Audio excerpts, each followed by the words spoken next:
Good morning. हमारा आज का टॉपिक है 1934 से 1940 तक की बिहार में स्वतंत्रता आंदोलन के समय घटी घटनाएं। स्वतंत्रता का सीधा अर्थ दासता से मुक्ति है, किंतु गहराई से विचार किया जाए तो कई बातें सामने आती हैं जो विविध आयामी और लोकोपकारी है। बिहार में स्वतंत्रता संघर्ष का लंबा इतिहास है, जो वीर कुंवर सिंह से लेकर चंपारण सत्याग्रह व सन 1942 के करो या मरो तक चला। सन 1911 ईस्वी तक बंगाल, बिहार और उड़ीसा एक साथ थे, जिनका मुख्यालय कलकत्ता था। 1912 ईस्वी में बिहार और उड़ीसा को बंगाल से अलग कर दिया गया। अप्रैल 1936 में उड़ीसा से बिहार भी अलग हो गया। कांग्रेस और स्वाधीनता के इतिहास में 1920 से 1947 के काल को गांधी युग कहा जाता है। गांधी युग का काल 1920 से 1947 तक का है। 1917 के बाद इस युग में गांधी जी का बिहार में कई बार आगमन हुआ, उनका भ्रमण भी हुआ और उनके भाषण भी बिहार में हुए।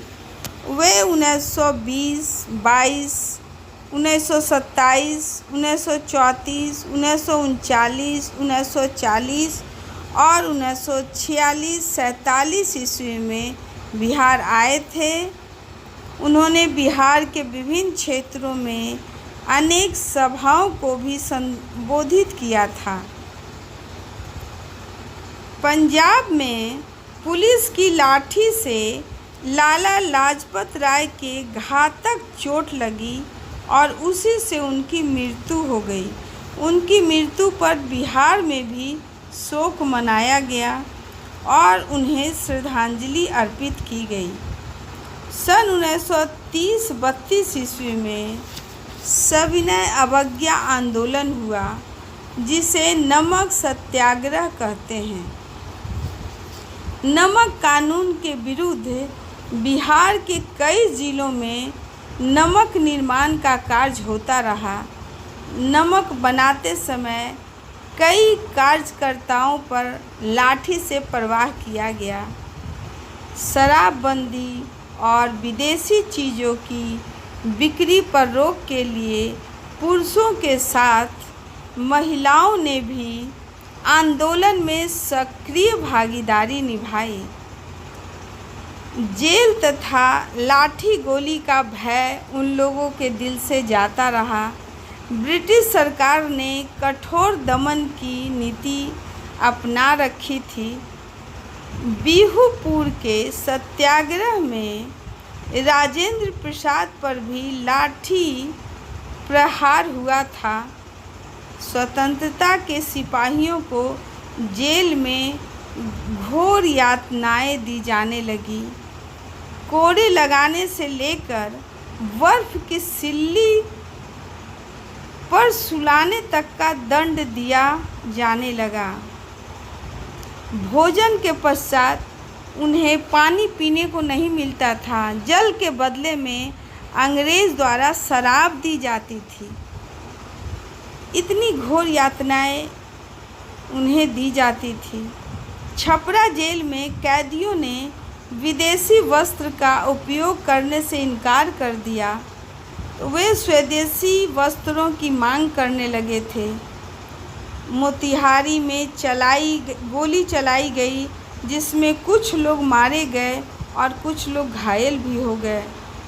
गांधी जी ने रैमजे मैकडोनल्ड के सांप्रदायिक पंचायत का विरोध किया। हरिजनों के हित में उससे संशोधन हुआ। हरिजन सेवक संघ स्थापित हुआ, जिसकी शाखाएं बिहार में भी खोली गई। 12 जुलाई 1933 ईस्वी को गांधी जी ने व्यक्तिगत सविनय अवज्ञा का समर्थन किया। बिहार में लगभग 900 लोग जेल गए। 1934 ईस्वी में सविनय अवज्ञा आंदोलन स्थगित कर दिया गया। सविनय अवज्ञा आंदोलन से स्वराज तो नहीं मिला, किंतु राष्ट्रीय जागरण में वृद्धि हुई। भारतीय नारी समाज में पर्याप्त राष्ट्रीय चेतना का विकास हुआ, जिससे आंदोलन को काफ़ी बल मिला। भारतीय नारी समाज में राष्ट्रीय चेतना का विकास होने से आंदोलन को काफ़ी बल मिला और बिहार के योगेंद्र शुक्ल प्रसिद्ध क्रांतिकारी चंद्रशेखर आज़ाद और मनमथनाथ गुप्त के संपर्क में थे। क्रांतिकारी गतिविधियों के लिए शुक्ल जी गिरफ्तार हो गए और उन्हें 22 साल की सज़ा दी गई।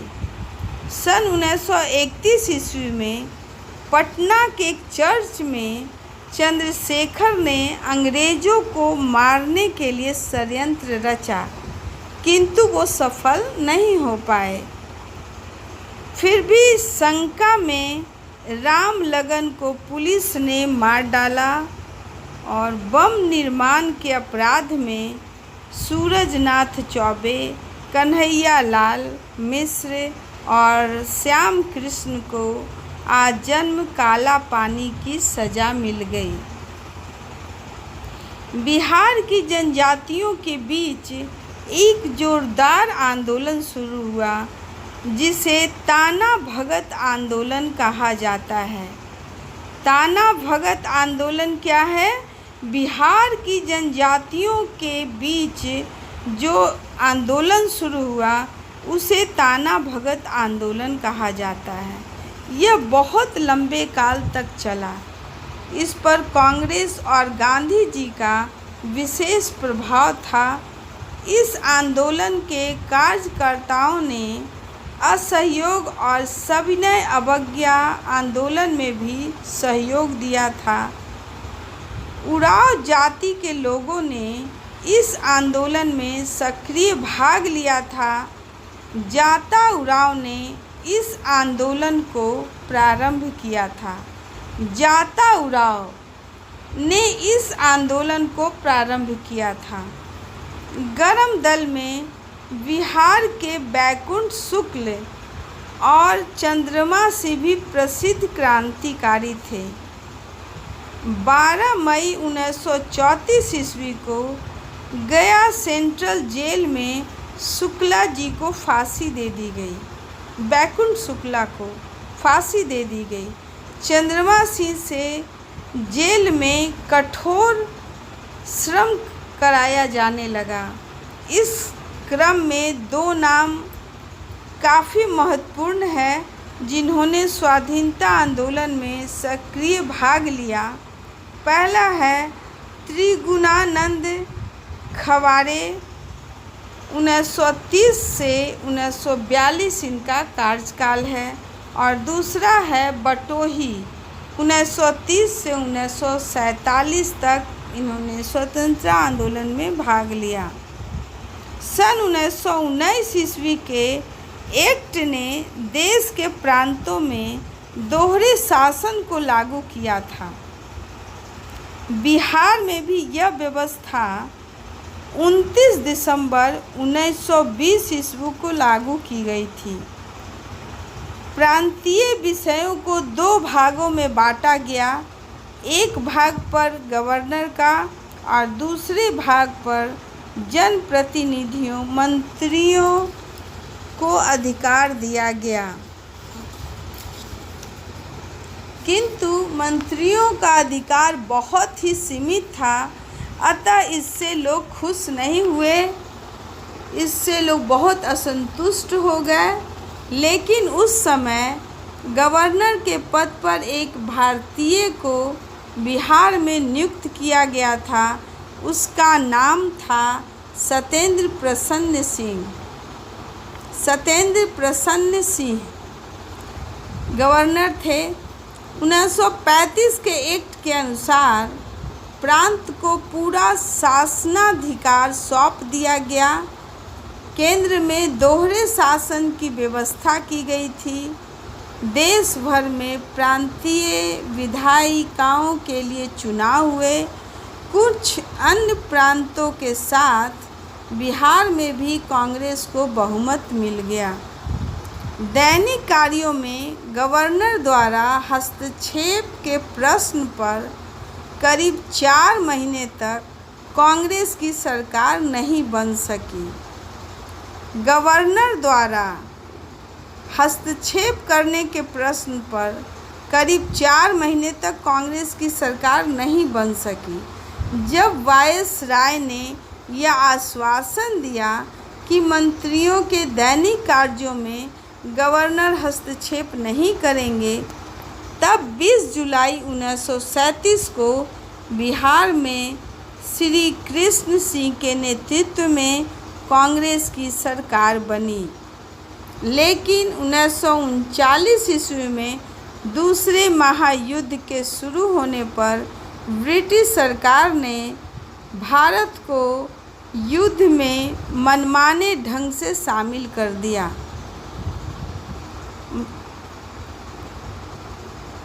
महायुद्ध के शुरू होने पर ब्रिटिश सरकार ने भारत को युद्ध में मनमाने ढंग से शामिल कर दिया, तो इसके विरोध में अन्य प्रांतों के साथ बिहार में भी कांग्रेस मंत्रिमंडल ने पद त्याग कर दिया।